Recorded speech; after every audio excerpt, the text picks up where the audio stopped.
কখনো কখনো আমরা কোনো কোনো ব্যক্তির হাতে এরকম কিছু সাইন দেখে থাকি, যেটা আমরা তখন বলতে পারি না, বা ব্যক্তি বিভিন্নভাবে পীড়িত হয়ে থাকেন।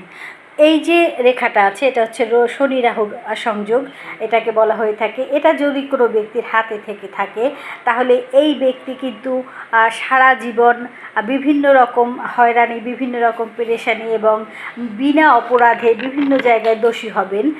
যেমন আমার সাথে একজন ব্যক্তির পরিচয় আছে, উনি যে কোনো একটা ঘটনা দেখতে গিয়েছিলেন, সেই কারণে সেই ঘটনার সাক্ষী হয়ে তাকে সাক্ষী হওয়ার বা সেখানে থাকার অপরাধে তাকে জেলে যেতে হয়েছে। অর্থাৎ বিনা দোষে এইসব ব্যক্তিরা বিভিন্ন রকম ঘটনার সামনে দাঁড়াবেন এবং যেখানে যাবেন সেখানেই সে একটা বড় ধরনের কোনো সমস্যায় পড়বেন। অর্থাৎ রাহু এবং শনির যোগাযোগ যদি থাকে, আর সেটাকে শাপিত যোগ বলা হয়। শাপিত যোগ অর্থ হচ্ছে এটা কিসের জন্য কী কারণে সে ভুগছে সে নিজেও জানে না, তার বাকি সব কিছু ঠিক আছে। এদের হাতে ধন ত্রিভুজও দেখেছি, অন্যান্য ভালো রেখাও দেখেছি, কিন্তু তার দুর্ভোগ কখনোই কাটে না। আর সে বিনা কারণে বিভিন্ন জায়গায় বিভিন্নভাবে ভুগে থাকে এবং বিভিন্ন সমস্যার সম্মুখীন হয়।